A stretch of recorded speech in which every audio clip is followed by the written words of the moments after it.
नमस्कार, आप देख रहे हैं आई इंडिया। मैं हूं भूपेंद्र दीक्षित। आई इंडिया के स्टूडियो में हमारे साथ मौजूद हैं सीतापुर जनपद के ख्यात लब्ध प्रतिष्ठित लोग, जो आपको बताएंगे सीतापुर जनपद का स्वाधीनता संग्राम में क्या योगदान रहा है। हम आपसे परिचित कराते हैं अपने अतिथियों से। हमारे साथ रामकृष्ण पांडे संजय जी मौजूद हैं। आप वरिष्ठ कवि, पत्रकार हैं।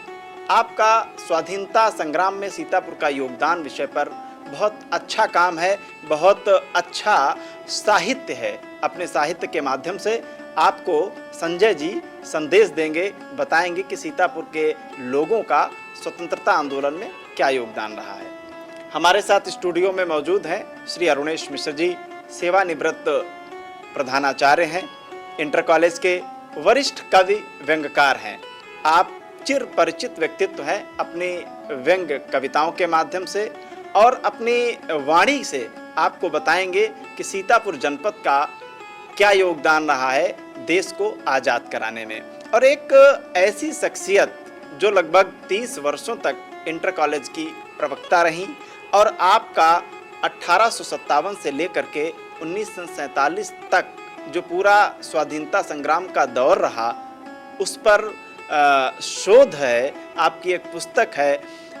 डॉक्टर सरला अवस्थी जी हमारे साथ मौजूद हैं। आपको बताएंगी सीतापुर के उन रणबांकुरों के बारे में जिन्होंने अपने प्राणों की आहुति दी, सर्वोच्च बलिदान दिया देश को आज़ाद कराने में। हमारे साथ स्वाधीनता संग्राम सेनानी स्मृति शेष शांति स्वरूप जी चौधरी, उनके सुपुत्र आदरणीय अमनी चौधरी जी मौजूद हैं। आप अपने पिताजी के माध्यम से जो आंखों देखी स्वाधीनता संग्राम की गाथा थी, उस गाथा से अवगत कराएंगे। एक और आदरणीय श्री अवधेश दीक्षित जी, स्वतंत्रता संग्राम सेनानी, जय नारायण लाल द्विवेदी जेएनडी कॉलेज परसदा उन्हीं के नाम से है। उस इंटर कॉलेज के सेवानिवृत्त प्रधानाचार्य हैं। आपको बताएंगे सीतापुर का स्वाधीनता संग्राम में क्या योगदान रहा है। और एक ऐसा व्यक्तित्व जिन्हें आप आए दिन आई इंडिया और अन्य चैनलों के माध्यम से सुनते चले आए हैं, व्यापारी नेता कहा जाए, समाजसेवी कहा जाए, आदरणीय गोपाल टंडन जी आपको अपनी वाणी से बताएंगे कि स्वाधीनता संग्राम में सीतापुर का क्या योगदान रहा, जो आज की युवा पीढ़ी बिल्कुल विस्मृत करती चली जा रही है, भूलती चली जा रही है। मैं अनुरोध करूंगा रामकृष्ण पांडे संजय जी से कि वो आपको स्वाधीनता संग्राम के बारे में बताएं। सर्वप्रथम तो मैं आई इंडिया परिवार को धन्यवाद देना चाहूँगा कि स्वाधीनता दिवस के अवसर पर उसने अपनी बात रखने का अवसर दिया। हमारा जनपद सीतापुर राजधानी से सटा हुआ है, विभिन्न क्षेत्रों में काफ़ी महत्वपूर्ण समझा जाता है। स्वाधीनता आंदोलन से सीतापुर का बहुत ही निकट का रिश्ता रहा है। 18 अगस्त वर्ष 1942 में शहर के लाल बाग पार्क में आज़ादी के लिए जो आंदोलन हुआ, उसमें जनपद के 6 युवा शहीद हो गए थे, और उन्हीं को श्रद्धांजलि स्वरूप एक रचना है शहीद अष्टक शीर्षक से, मैं वो प्रस्तुत करना चाहूँगा। और उन 6 स्वाधीनता सेनानियों को समर्पित करते हुए एक एक छंद है।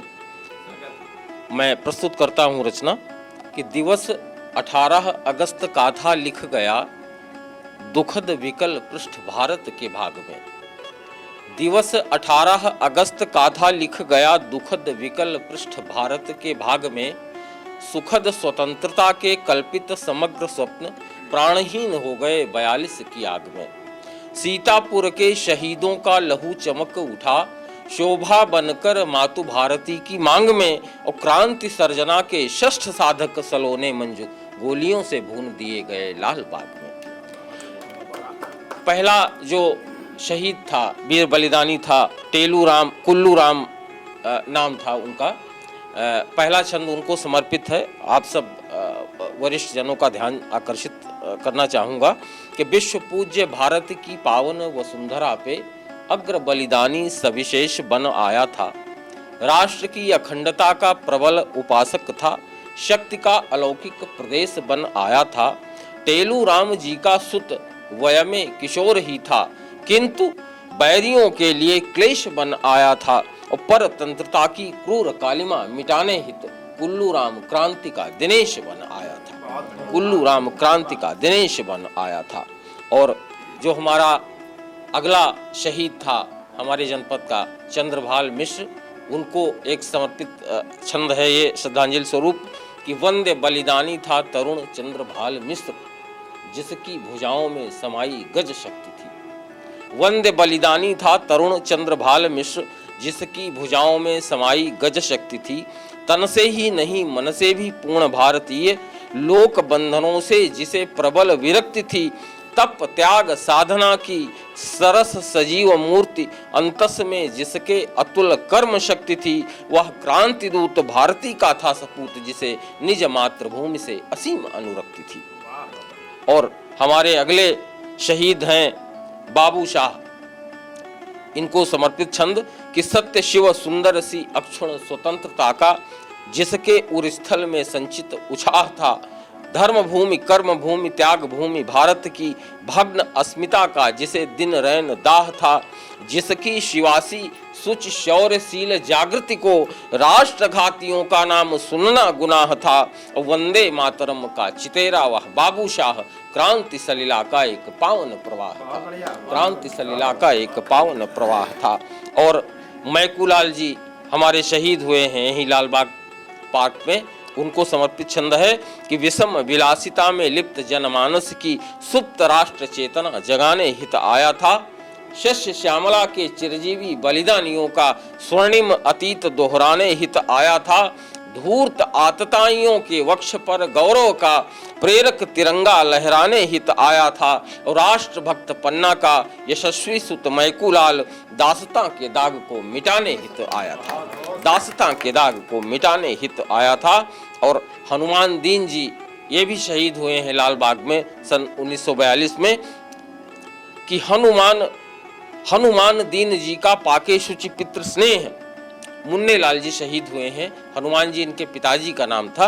हनुमान दीन जी का पाके शुचि पितृ स्नेह, अक्षत बना था भारती के भव्य भाल का। राष्ट्र वंचकों के क्रूर मानस पटल पर उदित हुआ था प्रतिबिंब बन काल का। कर्मनिष्ठ जीवन प्रतीक था समग्र मंजू, वीर बलिदानियों की ज्वलित मशाल का। और शांति भंजकों के स्वर शांत करने के लिए क्रांति ने संवारा था स्वरूप मुन्ने लाल का। क्रांति ने संवारा था स्वरूप मुन्ने लाल का। और हमारा जनपद गंगा जमुनी तहजीब का पोषक रहा है। इन 6 शहीदों में हमारा एक शहीद था, उसका नाम था मुहर्रम अली। उनको समर्पित छंद है ये कि राष्ट्रभक्ति की पवित्र भावना संजोए उर। इस छंद पर विशेष ध्यान चाहूंगा आप सबका कि राष्ट्रभक्ति की पवित्र भावना संजोए उर, राष्ट्र प्रेमियों के हित होली और ईद था। क्रांति के पुनीत शुभ्र सुदृढ़ धरातल पे मानवीयता का मंजू प्रबल मुरीद था। धर्म से कुरान के प्रणेता का उपासक था। कर्म से शिवा था, अशफाक था, हमीद था। और मुहर्रम अली निज राष्ट्र का अनन्य भक्त, वंदित धरा का अभिनंदित शहीद था। वंदित धरा का अभिनंदित शहीद था। और एक साहित्यकार, एक कलमकार, उसकी अंतिम छंद में वो माँ से कामना क्या करता है, उस पूर्ति की पंक्तियां हैं कि त्याग का मयंक बलिदान का दिनेश दमके, सदैव वह काव्याकाश लिखती रहे। त्याग का मयंक बलिदान का दिनेश दमके, सदैव वह काव्याकाश लिखती रहे। निज मात्र भूखी शुचि संस्कृति के सरसे सुमन, ऐसा मृदु मधुमास लिखती रहे। राष्ट्र वंचना में रत तम के उपासकों के वक्ष पर प्रखर प्रकाश लिखती रहे। और ज्ञानियों का, ध्यानियों का, वीर बलिदानियों का लेखनी अजस्र इतिहास लिखती रहे। लेखनी अजस्र इतिहास लिखती रहे। धन्यवाद। इंडिया। रामकृष्ण पांडे संजय जी।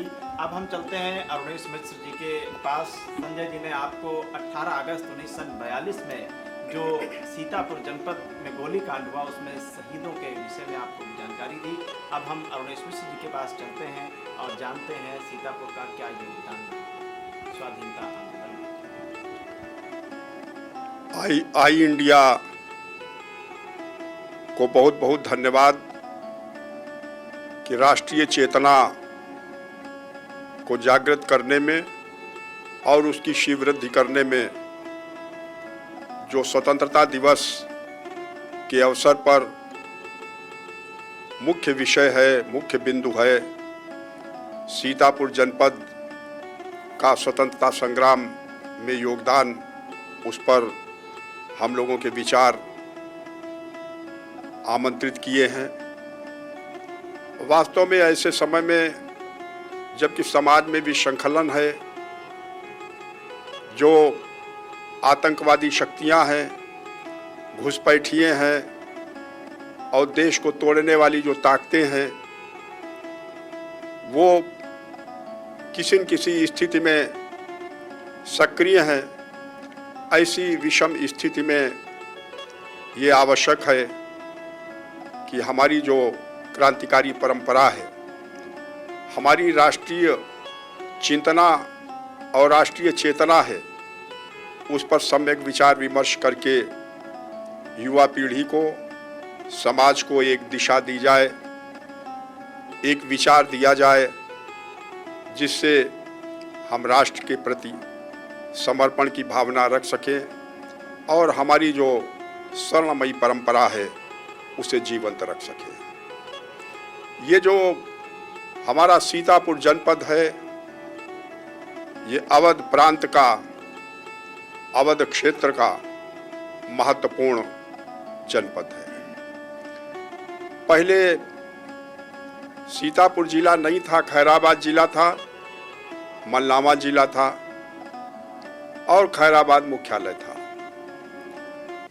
तो जो 1858 में यहाँ क्रांति का परिचम फहराया गया। ये रोटी गोदाम है, अपने नगर का एक मोहल्ला है। इसका नाम ही रोटी गोदाम इसलिए पड़ा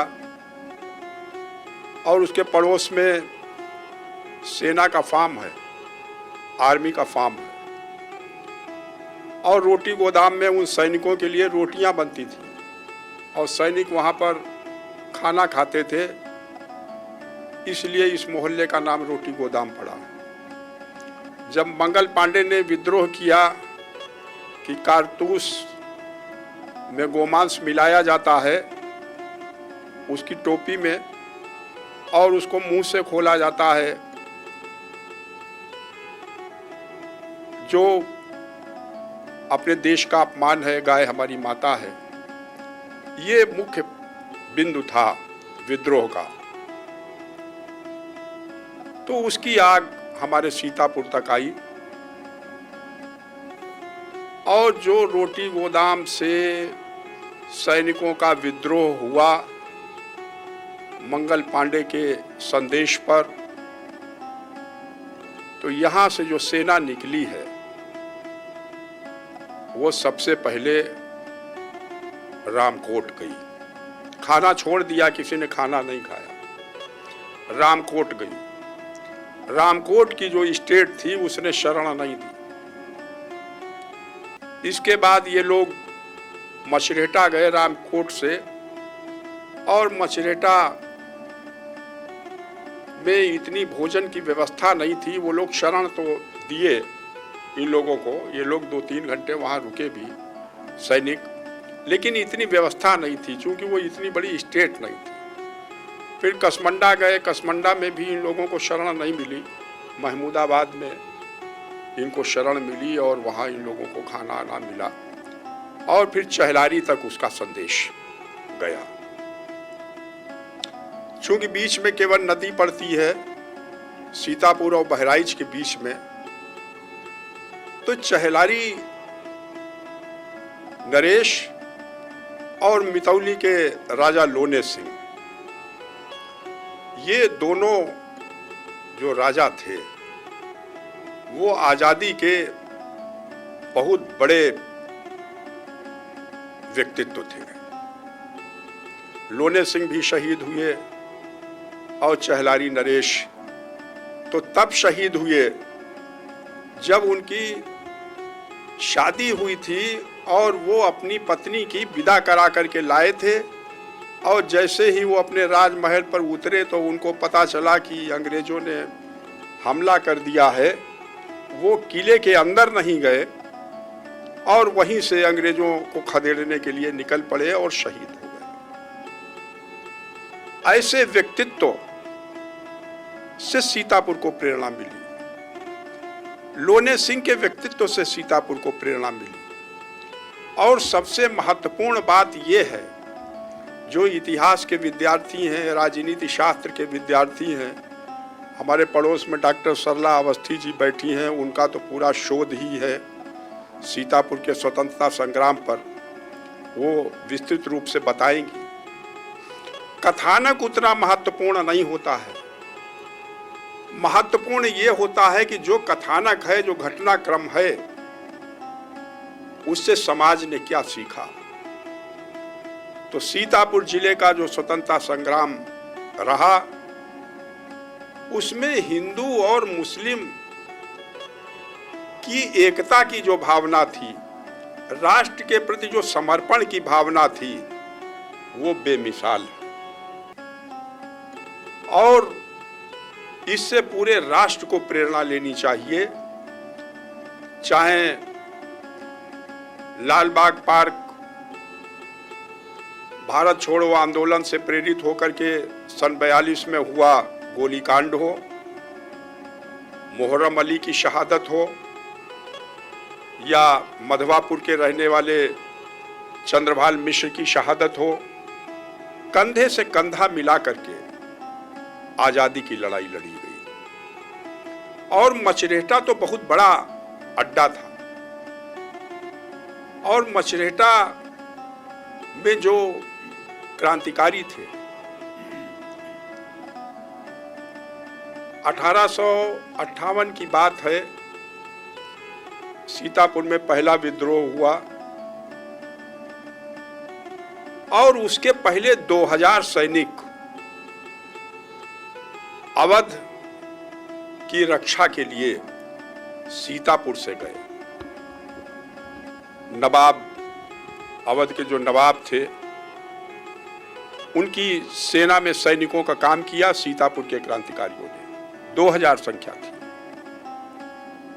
यद्यपि अंग्रेजों ने लखनऊ पर कब्जा कर लिया, ये बेगम हजरत महल पार्क जो बना हुआ है, अभी आज से लगभग 10 वर्ष हुए होंगे, जब चहलारी घाट जो नदी है, उसने जब पानी छोड़ा, वहाँ से हटी अपनी जगह से, तो बड़े संदूक निकले, और उन संदूकों के ताले वैसे के वैसे पड़े हुए थे। जब वो संदूक खोले गए तो उसमें साड़ियाँ, कीमती साड़ियाँ और चांदी के, हीरे के, सोने के उसमें आभूषण निकले।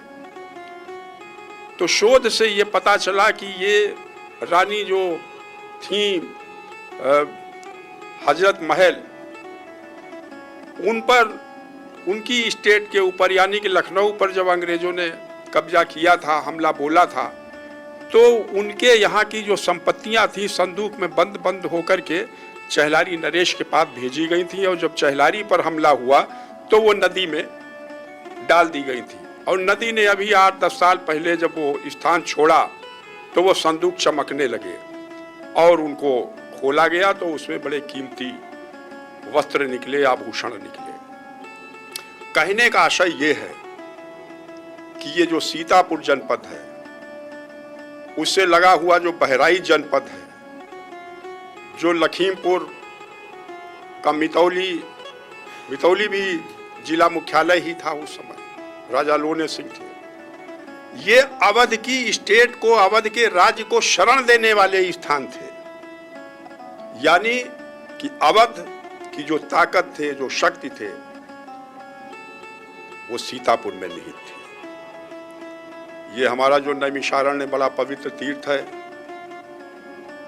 उसमें जितने क्रांतिकारी थे उनका प्रशिक्षण वहीं चलता था। उनकी मीटिंगें नैमिषारण्य तीर्थ में चलती थी।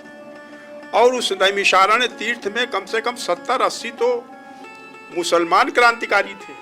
जो बैठते थे। आप ये देखिए कि नैमिष का तीर्थ स्थल जो सनातन धर्म का विश्व स्तरीय स्थान है, वहां पर क्रांति की शिक्षा सबने ली।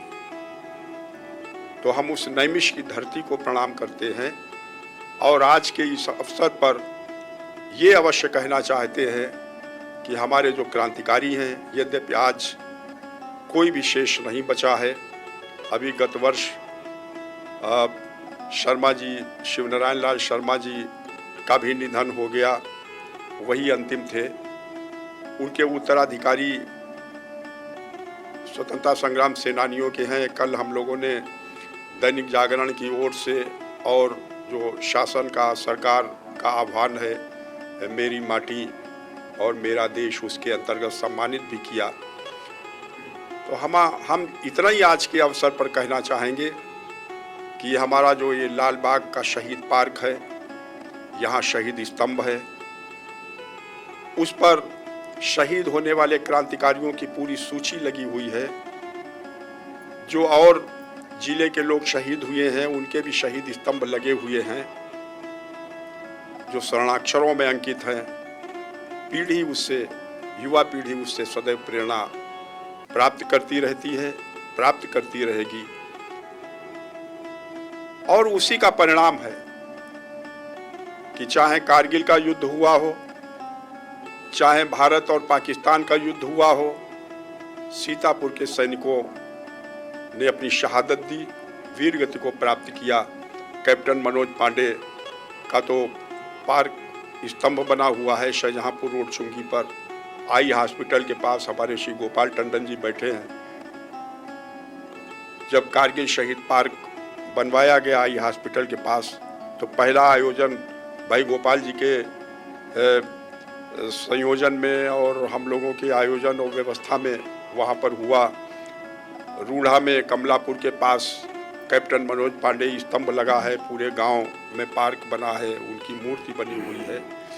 तो इसके मूल में क्या है?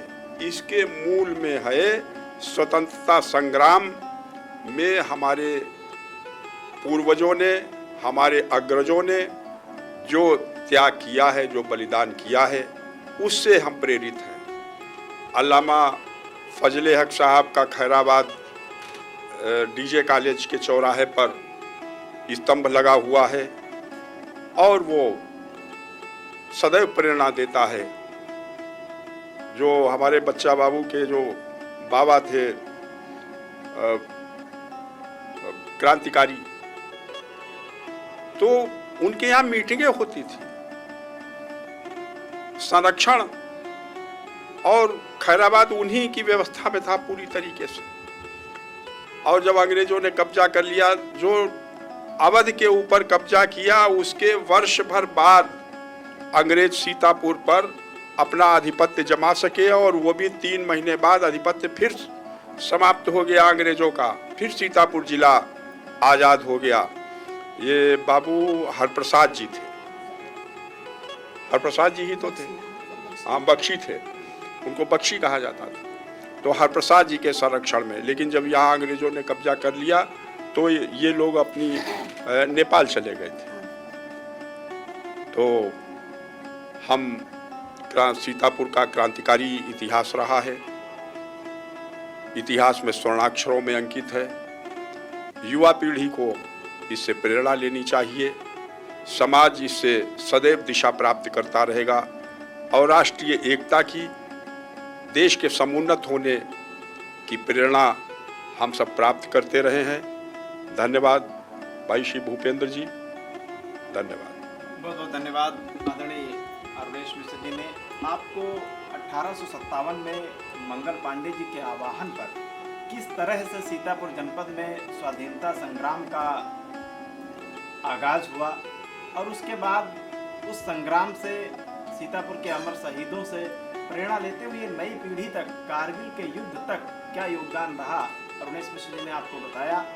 अब हम निवेदन करेंगे डॉक्टर सरला अवस्थी जी, जिनका वृहद काम है, एक शोधपरक काम है स्वाधीनता संग्राम में सीतापुर के योगदान पर। वो आपको बताएंगी सीतापुर के शहीदों के बारे में।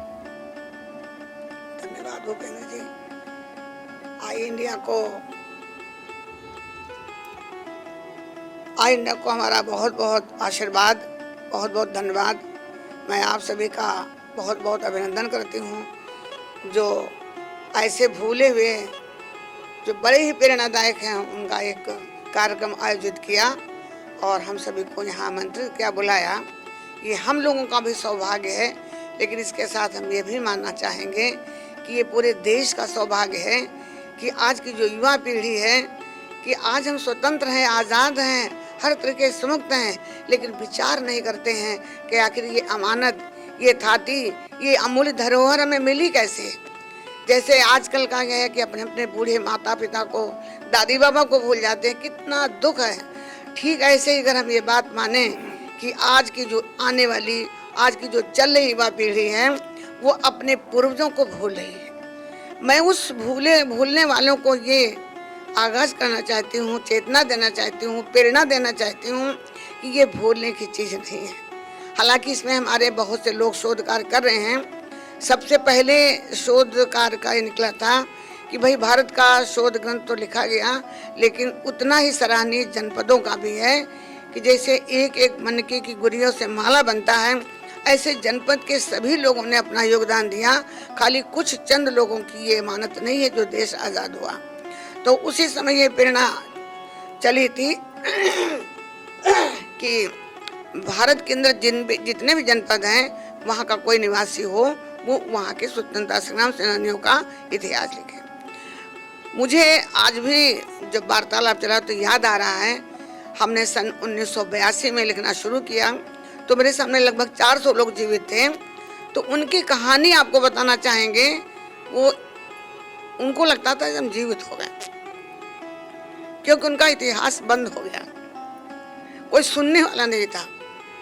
एक आंदोलन हो जाता था, उसमें उनकी कुछ सरकार थोड़ा बहुत दे देती थी या कुछ और लोग दे देते थे, लेकिन वो अपनी दुख भरी कहानी, स्वतंत्रता संग्राम सेनानी जो आज बड़ी ही अमूल्य धरोहर हैं, अमानत है, हमारी संस्कृति के अचूक निशाने हैं, उनसे हमने 400 लोगों से साक्षात्कार किया।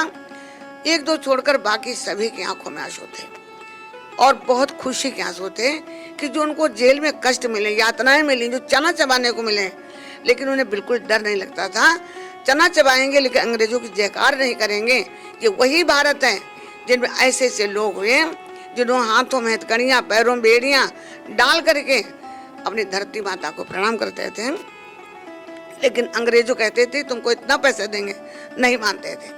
तो आज जो आने वाली पीढ़ी है, हम उसको ये बताना चाहेंगे, उसको जनाना चाहेंगे कि हम इस स्वतंत्र भारत में रहते हैं, पर हम अपने स्वतंत्रता दिलाने वाले उन जो योगदान दिया है, जो महत्वपूर्ण समर्पण दिया है, अब वो समर्पण को हमें याद करना चाहिए।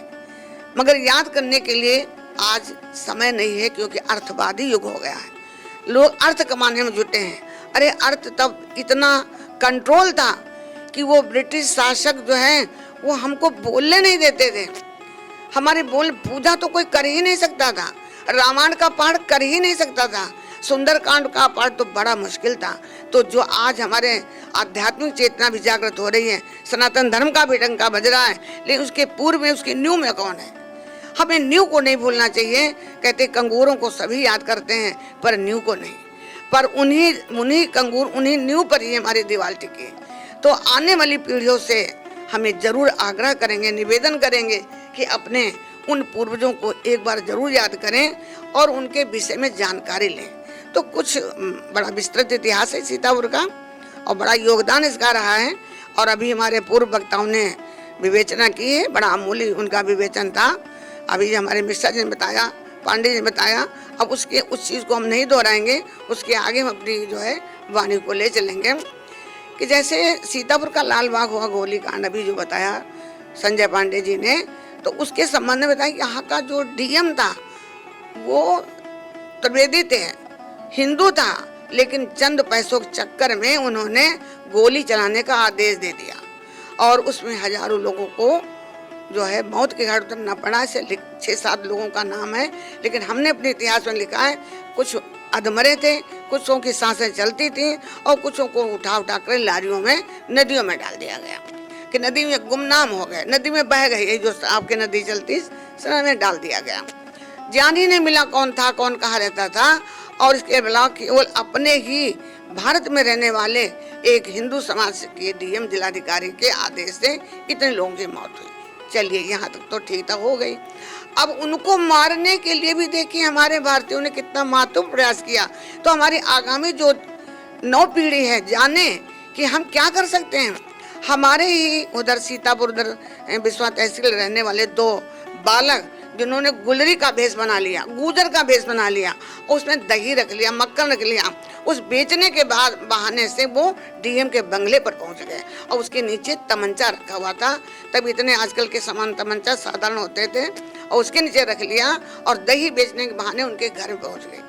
तो ये कहानी बड़ी रोचक ऐसी नहीं है, रोचक भी है और बड़ी एकदम से महत्वपूर्ण है। मृत्यु को मुंह में लेकर के चलते थे यार, और डीएम के बंगले में 2 बार गए जब सफल नहीं हुए, लेकिन उनका प्रयास जो है वो रहा कि हम आज सामने से गोली डीएम को मार देंगे। जैसे उधम सिंह का सभी प्रयास करते हैं कि डायर को गोली मारी दी थी, तो यहाँ पर गोली मारने ही चले थे, लेकिन तब तक बेचारे वो पकड़ गए। लेकिन कहानी तो हमको याद करनी पड़ेगी कि साहस, उत्साह, उमंग उन बच्चों का देखिए जिन्होंने लहंगा पहन करके, चुनरी ओढ़ करके और दही के मटकी में रिवॉल्वर डाल करके डीएम के बंगले पर डीएम को मारने पहुंच गए। ये 1942 की घटना के बाद की घटना है। और जैसे अभी आपने बताया लोने, उनके लोने के विषय में, उस पर थोड़ी सी आगे और बात है। एक यहाँ पर जो रामपुर जो यहाँ पर है गांव है रामपुर, वहाँ पर क्या हुआ, एक राजा, बहुत से सभी तो अच्छे थे, लोने सिंह और भी है राधा प्रसाद बख्शी, हकीम इमामुद्दीन, ये सब कुछ बड़े त्यागी थे। लेकिन एक आधे लोग जो है कुछ नकारा निगेटिव शक्तियाँ भी थी जो अंग्रेजों को सहारा देते थे। पता तो कुछ अंग्रेजों को छिपा लिया अपने घर, लेकिन उनके घरों का अंग्रेजों को छिपाना इतनी भयंकर क्रांति हुई, पूरे भारतवर्ष में क्रांति बंद हो गई। कहीं क्रांतियाँ नहीं थी। आपने जो बताया बिल्कुल सही। केवल एक सीतापुर ऐसा था कि 2 जून को जो क्रांति शुरू हुई वो 1958 तक चली और नवंबर मार्च के 58 में जाकर के क्रांति समाप्त हुई। और उन्होंने एक सहारा दिया तो उनको लोगों ने कहा कि क्या कर रहे हो, देश के लिए गद्दारी कर रहे हो, आप इन राजाओं को तुरंत जो है यहाँ से हटाइए। तो उन्होंने उन राजा जो छुपे हुए थे अंग्रेज, उनको गोली मार दी। तो ये घटनाएं बहुत साधारण नहीं है, ये बोलने में बहुत साधारण है, लेकिन इसके लिए बड़ा साहस, बड़ी वेदना, बड़ा त्याग, पूरा घर बार मकान, घर बाल बच्चे छोड़ करके त्याग, अपने जीवन को हाथ में लेकर के तब जाते थे कि आज हमको ये काम कर देना है, और पूरे अंग्रेजों को मार दिया। ऐसे ही भी बहुत सी घटनाएं हुई कि अंग्रेज जा रहे हैं, उनको गोलियों से उड़ा दिया गया। यहाँ से शाहजहाँपुर से सीतापुर पूरी बस भर के आ रही थी अंग्रेजों की। बहुत विश्वास दिलाया, धोखा तो देना ही था, ये तुमने हमें धोखा दिया तो हम ही धोखा देंगे। और यहाँ पर जब सीतापुर के पास वो बस पहुंची तो वहाँ से सबको उतार दिया गया। सीतापुर के पास एक खेत है वहाँ, और सबको गोलियों से भून दिया। तो अंग्रेजों ने भी हमें खूब सताया, जितना वो सता सकते थे। जला देते थे, थूकते थे, खाना नहीं देते थे, बच्चों को उठा ले आते थे। उनकी कहानियां लगभग सभी को मालूम है कि अंग्रेजों ने पूरे देश को सताया, तो सीतापुर को सताना स्वाभाविक था। लेकिन हमारे सीतापुर के लोगों ने, चाहे वो बच्चे हों, चाहे जवान हों, चाहे बूढ़े हों, औरतें हों, औरतों के आगे भी 1942 के बाद, जो आपने बताई 1942 के से पहले औरतों घर तक सीमित थी, लेकिन 42 के बाद औरतें भी बाहर मैदान में आ निकली और उन्होंने कहा हम भी पूरा साथ देंगे देश के लिए। तो हमारे एक दमयंती देवी थी और यहाँ पर एक दुर्गा देवी थी, उन्होंने क्या किया, हम भी गोली कांड करेंगे, झंडा उठाएंगे, आगे चलेंगे। तो यह आज तो महिलाएं बहुत तेज हैं, पढ़ी लिखी, शिक्षित हैं, हर प्रकार से कुशल हैं, हर प्रकार से नौकरी करती हैं। उस समय की महिलाओं में इतना दम है तो सोचिए कितना योगदान। पूरा भारत वर्ष तो क्रांति में था ही, लेकिन उस सीतापुर का अमूल्य योगदान था। और इसी पर हमारा शोध ग्रंथ भी है कि सीतापुर का योगदान सर्वश्रेष्ठ था। चाहे वो बच्चे हों, चाहे महिलाएं हों, बूढ़े हों, या कोई जवान हो, पत्रकार हो, साहित्यकार हो, कोई भी व्यक्ति हो, उन्होंने अपना किसी और जो नहीं कर सकते तो उन्होंने आर्थिक योगदान दिया। तो इसी प्रकार उन्होंने योगदान दिया। तो कितनी ये उत्साह की बात है कितनी अमूल्य बात है कि हम अपनी आगे आने पीढ़ी से ये बताना चाहेंगे कि बच्चों, ये स्वतंत्रता आंदोलन का इतिहास अमूल्य है, विरासत है। जैसे भारतीय संस्कृति हमारी अमूल्य निधि है, हमारी विरासत है, हम उसके बिना नहीं चल सकते हैं। हम सृष्टि और ये जो सनातन धर्म एक दूसरे के पूरक हैं। ऐसे अगर देखा जाए, आज का विकास है, आज का विज्ञान है, आज का जो चमत्कार है, आज का जो इतनी ऊंचाइयों को हम छू रहे हैं, इन ऊंचाइयों को छूने के लिए जो नींव में दबे हुए हैं उनको भी पढ़ें। वो कोई कम नहीं थे तो आज दिख नहीं रहे, क्योंकि वो नींव की ईंट में या हमारे ऊंचाइयों की, हमारे विकास की नींव में है। तो नींव को हम देखें, जब नींव मजबूत होगी तो महल हमारा भी बहुत मजबूत होगा। तो नींव हमारी बहुत मजबूत है। ऐसी एक आधी हम घटनाएं और बताना चाहेंगे, हैं तो बहुत सी घटनाएं, लेकिन घटनाएं वो हैं जो हमारे नौजवानों के दिलों को झकझोर दें। हमारे 1921 के आंदोलनकारी जगन बाबू सीतापुर के गांधी कहे जाते थे। ऐसे यहाँ पहले शंभुनाथ श्रीवास्तव जी थे जो पूरे जनपद के गांधी कहे जाते थे। इनका नमक बना रहे थे, घोड़ों पर चढ़ के आ गया जो अंग्रेज, और उन्होंने इतनी तेज से झापड़ मारा और पीछे घोड़ों के लिए बांध लिया। किसका खून नहीं उछलेगा? अगर जो सच्चा देश प्रेमी है उसके खून में उबाल आना चाहिए, और आते हैं, काम है, आना चाहिए। घोड़े के पीछे बांध लिया श्री जगन्नाथ प्रसाद अग्रवाल बिस्वा निवासी, जो हमारे घर के पास ही रहते हैं, और इतना थप्पड़ मारा कि कान से बहरे हो गए और घोड़ों के पीछे घसीटते चले गए। क्यों? नमक आंदोलन का जोर था और नमक उनके दरवाजे पर बनाया जा रहा था, लेकिन वो हार नहीं मानी। नमक बनाना के नमक आंदोलन का की आंधी थी, एक तूफान आया था कि हम नमक विदेशों का नहीं खाएंगे, हम नमक और माचिस अपने ही देश का बनाए खाएंगे, चाहे नमक ना खाएं, चाहे कितना हमें अंग्रेज मारे। तो ये जो आंदोलन है वो आंदोलन नहीं था, बल्कि हम तो इसको कहेंगे एक बहुत बड़ा स्वतंत्रता संग्राम का यज्ञशाला था। ये यज्ञ थी जिसमें न जाने कितने नौजवान, न जाने कितनी बालिकाएं, कि ये सब 1942 के बाद बालिकाएं भी आगे आ गई थी, उसमें छात्र छात्राएं भी आगे आ गए थे। विशाल जो है इसका इतिहास है। हमने इन सबको अपनी किताब में समेटने का प्रयास किया है, काफ़ी प्रयास किया है कि अधिकतर लोग आ जाएं।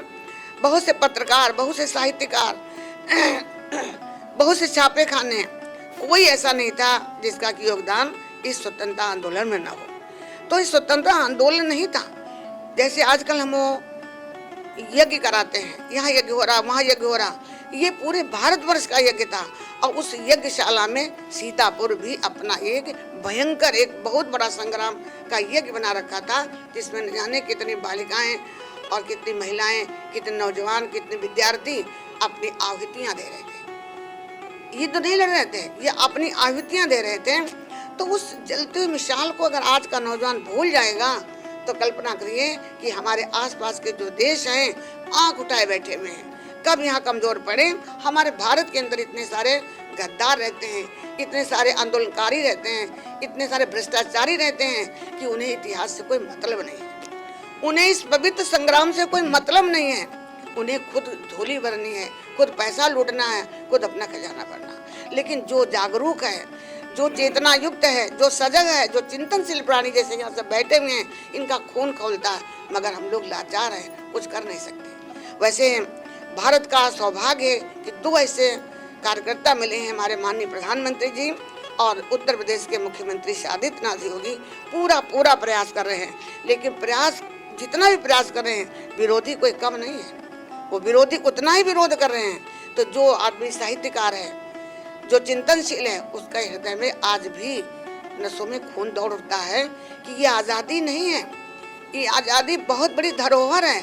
हम तो ये मानते हैं और मानना चाहेंगे और समाज को मनवाना चाहेंगे कि हमारा जो सनातन धर्म है, जो इतना, ये सनातन धर्म ही है, बाकी कोई धर्म ही नहीं।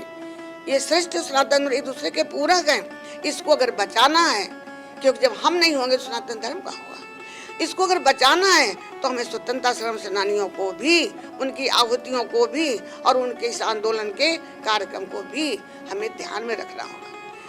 हम तो 40 साल भी हमने अपने काले में लेक्चर दिया है, हमने खुद देखा है कि बच्चे झंडा का अपमान करते हैं, कोई मतलब नहीं उसे झंडा कि झंडा ऊंचा हो रहा है, झंडा लहराया जा रहा है। अरे ये झंडा नहीं है, ये देश का गौरव है, ये देश का स्वाभिमान है, ये हमारी जान है, ये हमारी शान है। तो खाली चंद गानों में उसको हम गा लें, कविताओं में गा लें, तो उससे हमारा पूर्ति नहीं होता।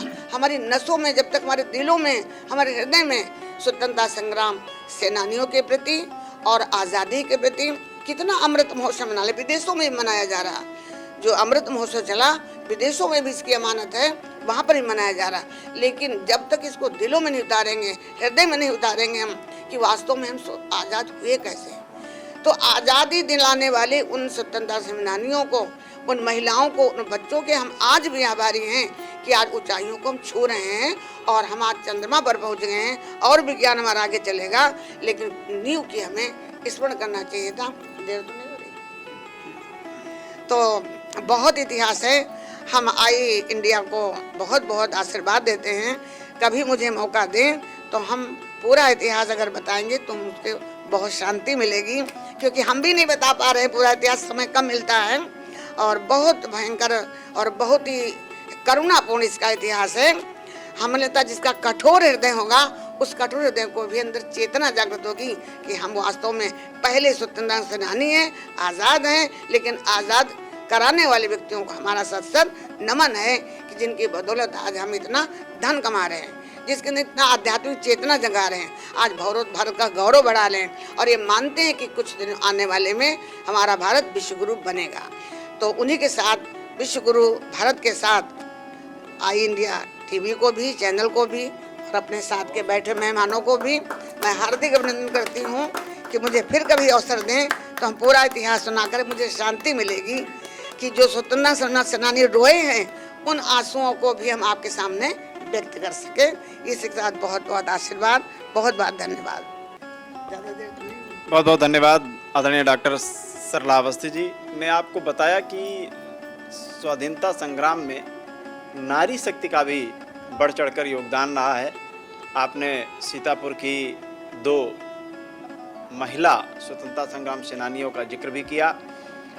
आई इंडिया अवश्य आपके पूरे स्वाधीनता संग्राम में जो भी आपने सुना है, आपने बताया कि लगभग 400 के आसपास स्वाधीनता संग्राम सेनानियों से आप मिली हैं और उनसे उनकी गाथा सुनने के बाद आपने इस ग्रंथ का संपादन किया है, ग्रंथ को लिखा है।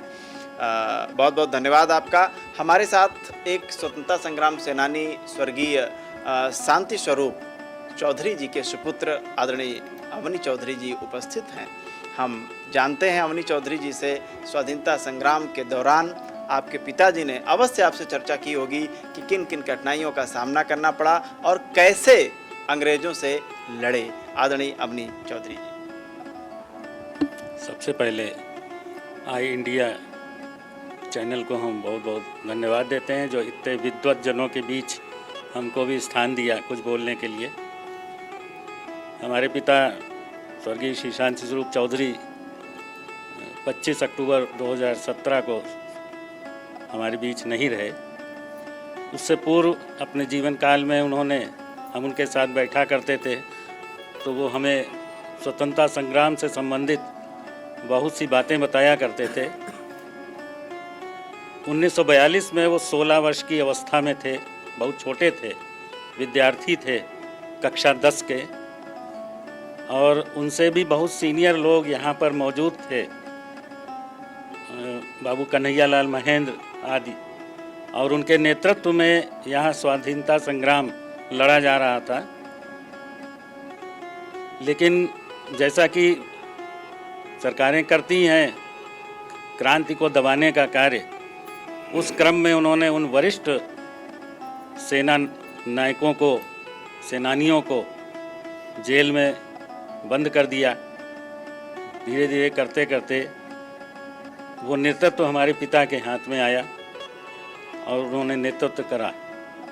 18 अगस्त की जो बात अभी तक चल रही है, मुझे उसके बारे में मेरे पिता ने बताया कि 18 अगस्त 1942 में एक जुलूस, तो शायद जीआईसी की तरफ से, जहाँ जीआईसी है उधर से उठा। लेकिन जैसा वो बताते हैं कि ये तो उसको संगठित कर रहे थे उस जुलूस को, लेकिन शायद उसमें कोई सरकारी व्यक्ति अंदर था जनता के वेश में, और उसने कहा ये तो लड़का है और ये ऐसे ही बता रहा है। तो वो जलूस जो है वो एक क्रांति के रूप में लालबाग पार्क में जमा हो गया। और वो बताया करते थे कि जैसे आज वर्तमान में चारों तरफ तमाम दुकानें हैं, बहुत से व्यापारिक प्रतिष्ठान हैं, तब ऐसा कुछ नहीं था, ये एक खुला मैदान था। और जलियांवाला बाग कांड जो हुआ उसका ठीक उल्टा यहाँ पर हुआ। वहाँ पर जनता बीच मैदान में थी और चारों तरफ अंग्रेजी सेना थी। यहाँ पर सभा ना हो इसके लिए सेना को, पुलिस कर्मियों को जो अंग्रेज़ों की थी उसको मैदान में जमा कर दिया गया था। पब्लिक चारों तरफ थी और उन्होंने गोली चलाना प्रारंभ कर दिया। अब वो जो गोली चलाई गई, कानून के हिसाब से, हम कानून के ज्ञाता नहीं है, जैसा पता है हमें कि पैर की तरफ वो चलाते हैं गोली ताकि जान ना जाए, लेकिन जो कुछ होने वाला वो ना हो। लेकिन वो सीने की तरफ गोली थी और एक गोली जिला जज के कुर्सी के ऊपर जाके लगी दीवार में। तो जो अभी मैडम ने बताया था, जो डीएम साहब के बारे में, त्रिवेदी थे यहाँ पे जी, तो उन्होंने उनको कहा, अब वो अंग्रेज था जबकि जब जिला जज था, उसने कहा कि आपने ये गोली किस प्रकार से चलाई जो सीने की तरफ गई। अगर सीने की तरफ नहीं होती बंदूक तो ये गोली ऊपर तक कैसे आई। इसका मतलब है आप मारना चाह रहे थे, आपका पूरा प्लान यही था। हमारे पिता वहीं पे खड़े थे जहाँ ये मिश्रिक वाले की जो दुकान वाला चौराहा है, तो बिल्कुल कोने पे वो बैग एक की दुकान है शायद, वहाँ पे वो शायद वहीं पे खड़े थे। उन्होंने एक बार हमको दिखाया भी था, हमारे साथ बाजार गए थे, तो वहाँ पर वो भी खड़े थे और एक गोली इनके पड़ोस से भी निकली थी, बच गए भगवान की दया से। और एक ये भी रहा कि वो बच ना गए होते तो आगे क्रांति कौन बढ़ाता। तो इतनी लाशें वहाँ बिछ गई थी, इतना खून से लाल हो गई थी ये ज़मीन। ये कंकड़ रोड थी, आज की तरह डामर नहीं थी, तो तभी इसका नाम लालबाग पड़ गया। और ट्रकों में बोरियों की तरह लाशों को डाल के और नदियों में डाल दिया गया, फेंक दिया गया। बहुत से लोगों को ने डर के मारे नहीं बताया कि ये मृतक हमारे घर का है। बहुत से लोगों ने घायल लोगों का उपचार सरकारी अस्पतालों में ना करा करके प्राइवेट अस्पतालों में कराया ताकि पता ना चले। तो ये बहुत से अज्ञात लोग भी हैं उसमें, जो ज्ञात हैं उनके नाम वहाँ पे उकेरे गए हैं, लेकिन जो अज्ञात हैं उनके लिए भी हम श्रद्धांजलि यहाँ आई इंडिया के माध्यम से देंगे। आगे ये जब आगे चला ये क्रांति का मामला, तो हमारे पिता 2 अक्टूबर 1942 में जेल गए अपने कुछ साथियों के साथ। और जब वो लौटे हैं तब उन्होंने आगे की शिक्षा प्रारंभ की अपनी। हाई स्कूल किया, फिर इंटर किया, बीए एमए किया इलाहाबाद यूनिवर्सिटी से, और विद्वान लोगों से वो पढ़े थे। वही विद्वता उनके अंदर थी, हम वही संस्मरण बता पाएंगे, क्योंकि उन्होंने जो कुछ हमको बताया बिल्कुल जीवंत था। जो लाल बाग का कांड था वो इतना जीवंत उन्होंने हमें बताया कि आज भी हमारे जेहन में है। और हम अपनी आने वाली पीढ़ियों को, अपने बच्चों को, चूँकि मैं अध्यापक हूँ तो अपने छात्रों को भी बताते रहते हैं हम इस तरह की बातें, ताकि ये पता चलता रहे कि हमारे आज में जो ये 1947 में आज़ादी मिली, इस आज़ादी के लिए हमें क्या कीमत चुकानी पड़ी, ये कीमत आपको पता होनी चाहिए। अगर ये कीमत हमें नहीं पता चलेगी तो हमारी आगे आने वाली युवा पीढ़ी भ्रमित हो जाएगी, लगभग हो रही है अभी। तो उसको अगर हमें सही करना है, उनके भ्रम को समाप्त करना है, तो हमें ये सब बताना पड़ेगा। एक बार फिर हम आई इंडिया को बहुत बहुत धन्यवाद देते हैं, जो ऐसे बहुत विद्वान लोगों के बीच में हम बैठे हैं और हमें कुछ भी कहने में थोड़ा संकोच सा लग रहा है। हम पहली बार बोल रहे हैं इन लोगों के सामने। गौरव हमें तो है, हमें गौरव इस बात का है कि हम एक स्वतंत्रता सेनानी के पुत्र हैं और पल पल हम उनकी याद करते हैं। पापा की याद करते हैं, उनके साथियों की करते हैं। कई संस्मरण हमारे घर में लिखे हुए भी रखे हुए हैं, फ़ोटो भी रखी हुई है उन क्रांतिकारियों की।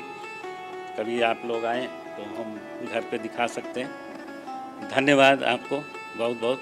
और 76वें स्वतंत्रता दिवस की सभी सीतापुर वासियों को बहुत बहुत बधाई। बहुत बहुत धन्यवाद आदरणीय चौधरी साहब। मैं निवेदन करूंगा, हमारे बीच में आदरणीय श्री अवधेश दीक्षित जी उपस्थित हैं। आप JND कॉलेज परसदा के सेवानिवृत्त प्रधानाचार्य रहे हैं और आपका विद्यालय जिनके नाम से है, जयनारायण लाल द्विवेदी जी, वो स्वयं में एक स्वतंत्रता संग्राम सेनानी थे। मैं आदरणीय अवधेश दीक्षित जी से अनुरोध करूंगा कि वो हमारे दर्शकों को बताएंगे उनके साथ कि अगर आपको कुछ संस्मरण है तो वो साझा करेंगे।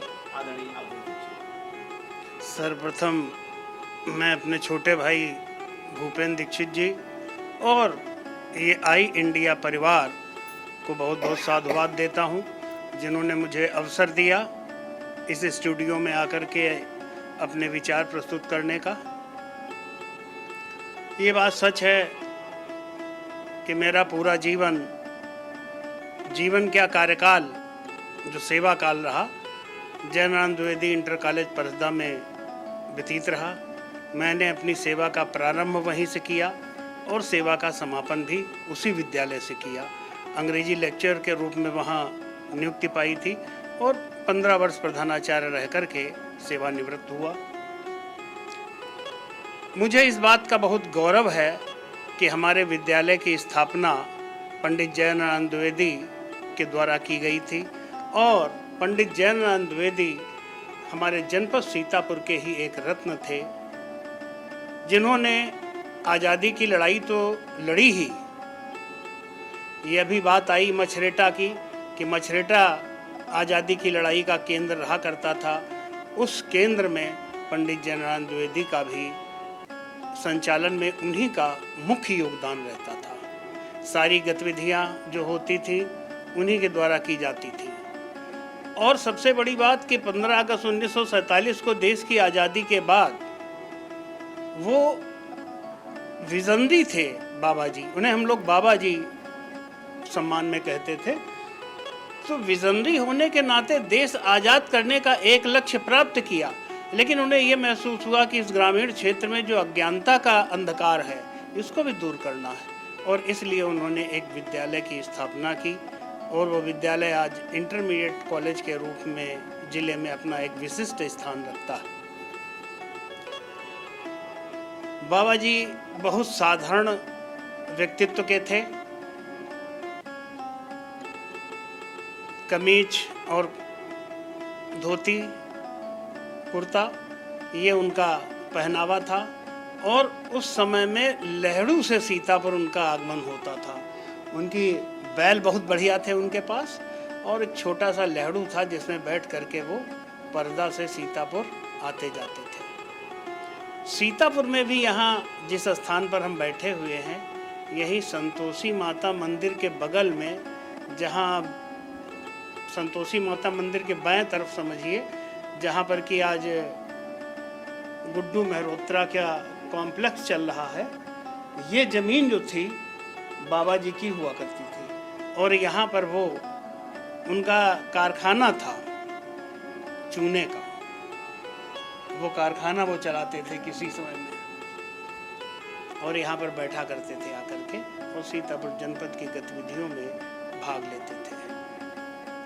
दूसरी चीज़ एक और भी रही जो मेरा गौरव रहा कि मेरे विद्यालय की प्रबंध समिति के अध्यक्ष जो थे पंडित अवधेश अवस्थी जी, पूरा जनपद उनको अच्छी तरह से जानता है, और स्वतंत्रता संग्राम सेनानी परिषद के वो जिला अध्यक्ष भी रहे, जेल रोड पर थे। वो हमारे विद्यालय की प्रबंध समिति के बहुत सम्मानित और यशस्वी अध्यक्ष रहे। प्रायः ऐसा होता था कि जब कभी विद्यालय में 26 जनवरी या 15 अगस्त के कार्यक्रम होते थे, तो तत्कालीन प्रबंधक महोदय हम ही को ड्यूटी ये दे देते थे कि दीक्षित जी जरा उनको अवस्थी जी को, अध्यक्ष जी को लाना है। तो मैं अध्यक्ष जी को सीतापुर से अपने विद्यालय तक ले जाता था। एक बार का स्मरण मुझे है कि वो कुछ मुझसे दिखावटी रूप में अप्रसन्न हुए, तो मैं समझ न पाया, लेकिन बाद में ये चीज़ महसूस हुई। था ये कि जो जलपान कराया जा रहा था तो प्लास्टिक के ग्लास थे, आजकल वही चलते हैं प्लास्टिक के ग्लास। बस प्लास्टिक के ग्लास देख करके वो थोड़ा सा अप्रसन्न हुए हमसे, बोले तुम लोगों ने बिल्कुल हमारी संस्कृति का बंटाधार कर दिया है। ये प्लास्टिक के ग्लास क्या होते हैं? अपना जो गांव का कुम्हार होता है उसके द्वारा बनाए गए कुल्हड़ लिया करो, तो कम से कम गांव को एक रोजगार मिलेगा। ये तो बड़ी बड़ी फैक्ट्री में बनाए जाते हैं। मैं तुरंत समझ गया कि इनकी अप्रसन्नता जो है वास्तव में एक बहुत बड़ा अर्थ रखती है कि ग्रामीण रोजगार जो चला करता था हमारे यहाँ पहले कुल्हड़ के रूप में, वो रोजगार आज समाप्त हो चुका है और हम सब शादी ब्याह पार्टी जो भी होती है प्लास्टिक के ग्लास ले आते हैं। अपने जनपद में स्वतंत्रता संग्राम सेनानियों में अभी बात आई थी, चर्चा हुई थी अल्तामा फजले हक जी की, खैराबाद के। इनको तो 1857 से ही ये स्वतंत्रता संग्राम में कूद पड़े थे। इन्होंने फतवा जारी कर दिया था अंग्रेजों के विरुद्ध संघर्ष के लिए। तो खैराबाद के बहुत से मुस्लिम संप्रदाय के लोग भी, अब जब फतवा जारी हो गया तो उनके लिए बाध्यकारी हो गया कि उसका पालन करें। परिणाम क्या हुआ कि अंग्रेजों ने इनको तुरंत गिरफ्तार कर लिया और गिरफ्तार करने के बाद में इनको काला पानी की सजा दे दी गई। काला पानी की सजा एक बहुत जटिल सजा थी।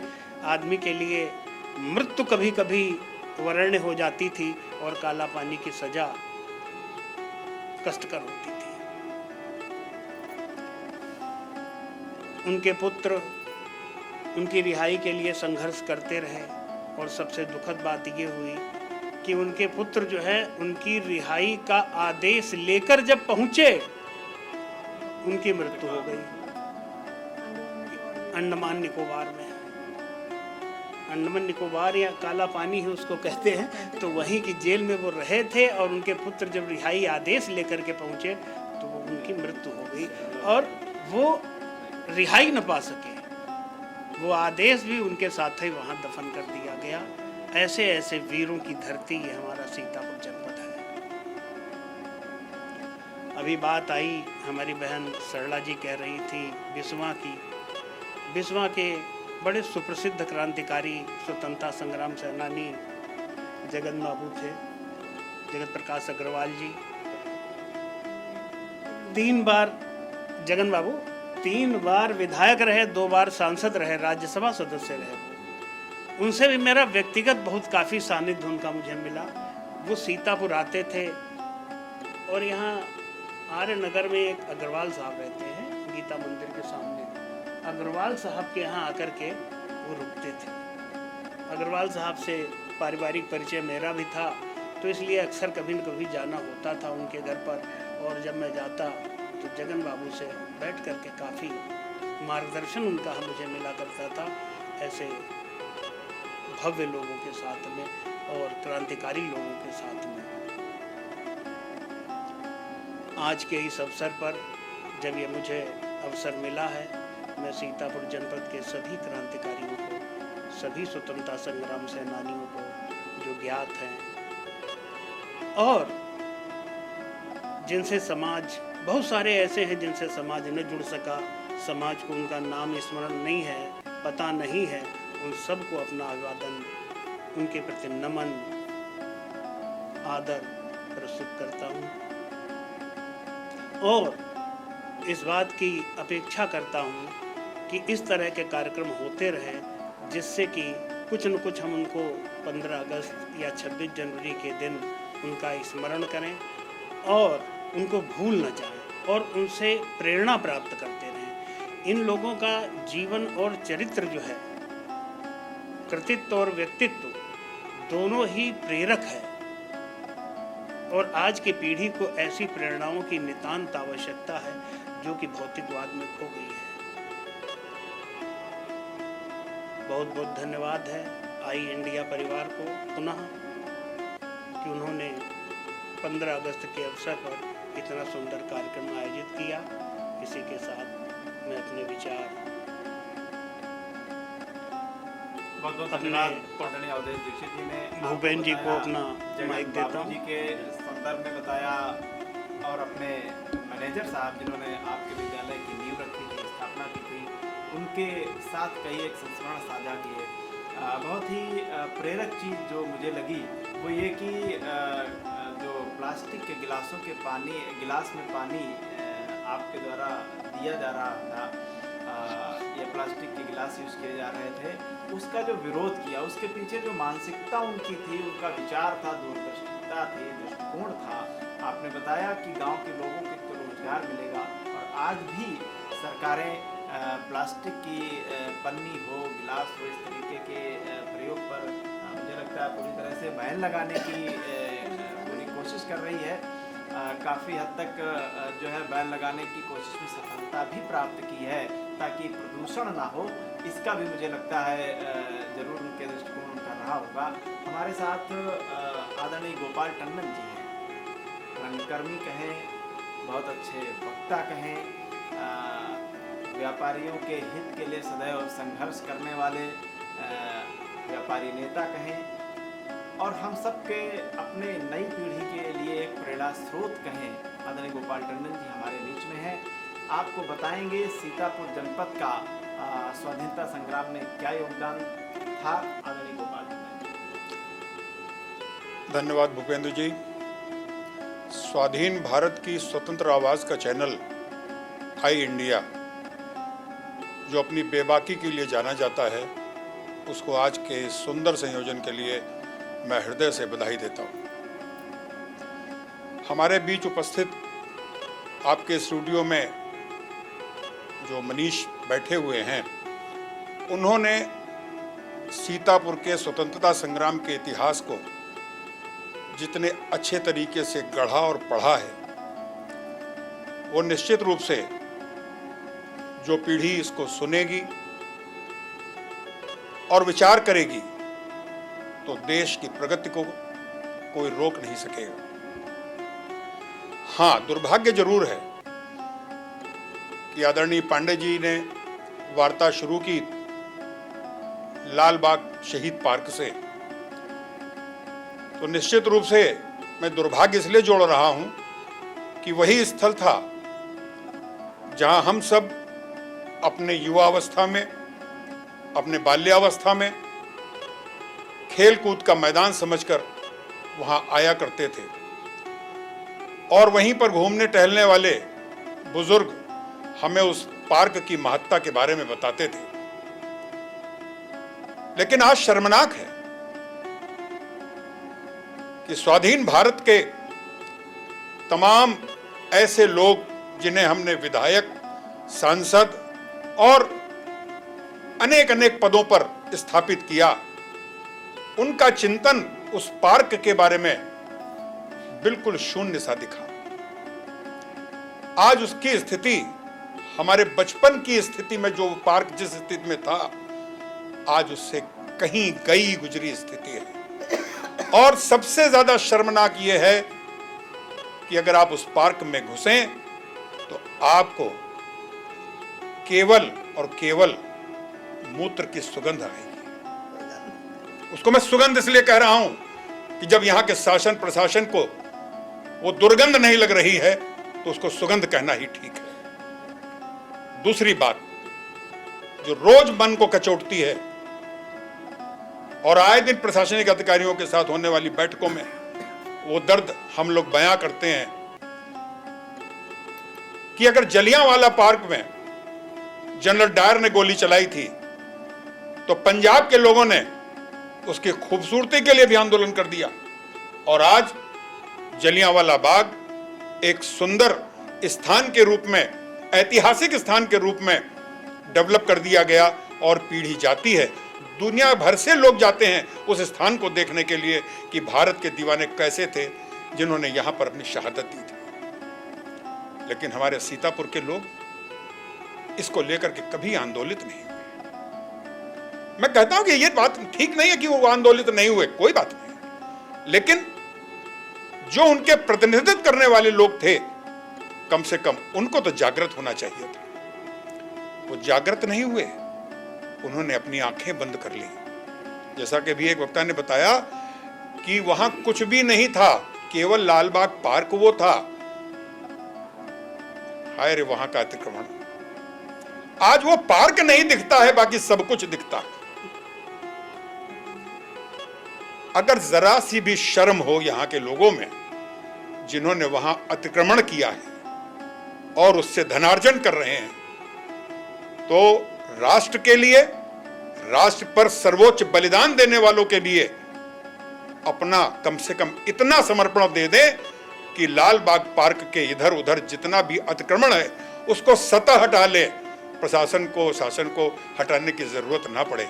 और ये मैं अपना संदेश आपके चैनल के माध्यम से, अपना दर्द उत्तर प्रदेश सरकार तक भेजना चाहता हूं। क्यों कि उत्तर प्रदेश सरकार ने अपने पंचप्रण में लिखा है कि जो गुलामी की दास्तां थी, उनके चिन्ह थे, उनको हमें मिटाना है, और जो हमारे देश के ऐसे चिन्ह हैं उनको हमें सजाना है। तो अगर सजाने के क्रम में कोई काम करना है तो वो करें।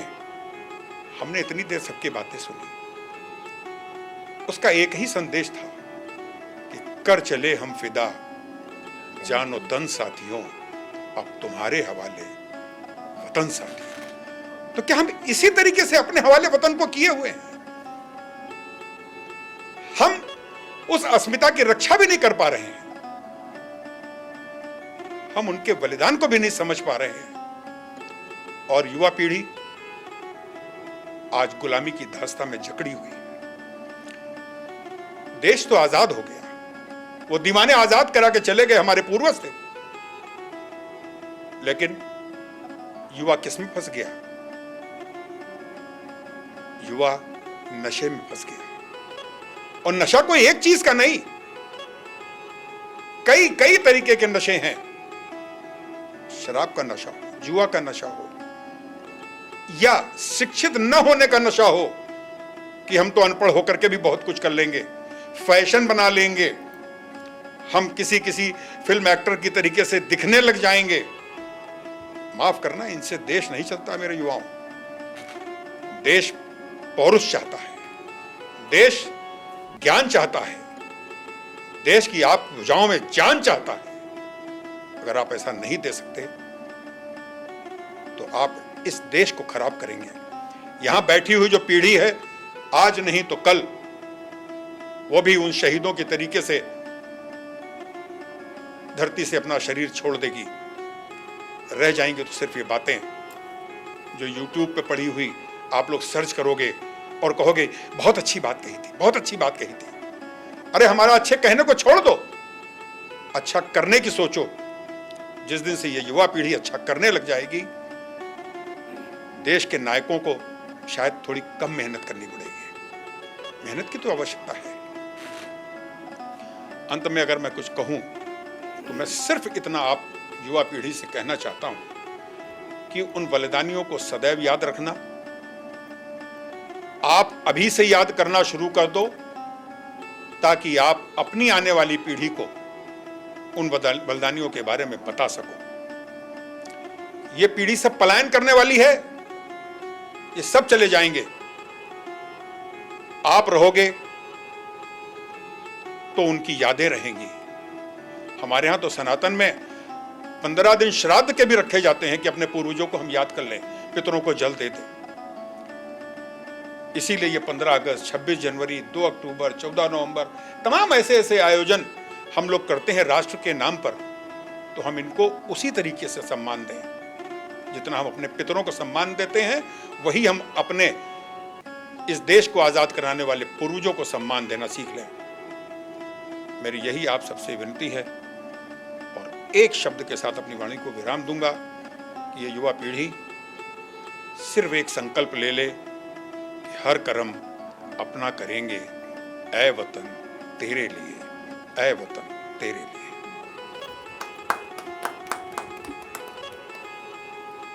आदरणीय गोपाल टंडन जी ने एक बहुत ही समीचीन प्रश्न उठाया। मुझे स्मरण है कि इसके पूर्व भी प्रशासनिक अधिकारियों के सामने वो ज्ञापन के माध्यम से हो, या मीटिंग्स में जैसा कि आपने जिक्र किया, आप इस तरह की बातें, इस तरीके की मांग, चाहे वो बट्सगंज, तामशेनगंज, इन मोहल्लों के स्वाधीनता संग्राम सेनानियों के नाम पर नामकरण करने की बात को लेकर के हो, या लालबाग शहीद पार्क के सौंदर्यीकरण और अतिक्रमण हटाए जाने की बात को हो, लेकिन दुर्भाग्य है इस आज़ाद देश में अभी तक इस तरीके की रचनात्मक चीज़ों को अधिकारियों के द्वारा नहीं अपनाया गया, उनको नहीं संज्ञान लिया गया, और आज शहीद पार्क ज्यों का त्यों है, जीर्ण छीर्ण स्थिति में है। आपने दुर्गंध को सुगंध की संज्ञा दे दी। मुझे लगता है प्रशासन के सामने इससे बड़ा और कोई व्यंग और कोई तमाचा नहीं हो सकता है। शुद्ध भाषा में बहुत ही समीचीन है ये प्रश्न। आई इंडिया परिवार भी जिला प्रशासन से और शासन में बैठे लोगों से ये मांग करता है कि मुझे लगता है 15 अगस्त तो हो ही जाएगा, लेकिन गणतंत्र दिवस के आने तक लालबाग शहीद पार्क की दिशा और दशा, मुझे लगता है दोनों सुधरेंगी तो मैं मानूंगा कि इस तरह के आयोजन करना साकार होगा। आपने स्टूडियो में उपस्थित सभी विद्वानों को सुना। संजय जी ने अपने मुक्तकों के माध्यम से श्रद्धांजलि अर्पित की, अरुणेश मिश्र जी ने सभी स्वाधीनता संग्राम के आरंभ से लेकर के चहलारी नरेश जी के जो है त्याग तक, उनके समर्पण तक की दास्तां सुनाई। डॉक्टर सरला अवस्थी जी ने सीतापुर जनपद के, विशेष तौर पर बिस्मा क्षेत्र के सभी स्वाधीनता संग्राम सेनानियों के विषय में आपको विस्तृत बताया। आदरणीय अवनी चौधरी जी ने अपने पिता के संस्मरणों को आपसे साझा किया। आदरणीय गुरु जी ने, अवधेश दीक्षित जी ने अपने प्रबंध तंत्र और जगन बाबू जी के साथ हुई अपनी वार्ता, सुखद भेंट, सानिध्य को आपसे साझा किया। और गोपाल टंडन जी ने आज अपने कर्तव्य बोध पर अपनी बात रखी। मेरी अपनी निजी राय भी यही है कि जो अध्यापक है उसके लिए हमारे शहीदों के प्रति सच्ची श्रद्धांजलि यही है कि वो अपने विद्यार्थियों को शिक्षा दे, ईमानदारी से पढ़ाए। जो राजनेता है वो अपना कर्तव्य करे। कहने का आशय अपने कर्तव्य का पालन ही सच्ची श्रद्धांजलि होगी। अगले एपिसोड में हम फिर मिलते हैं अपने नए मेहमानों के साथ। तब तक देखते रहिए आई इंडिया।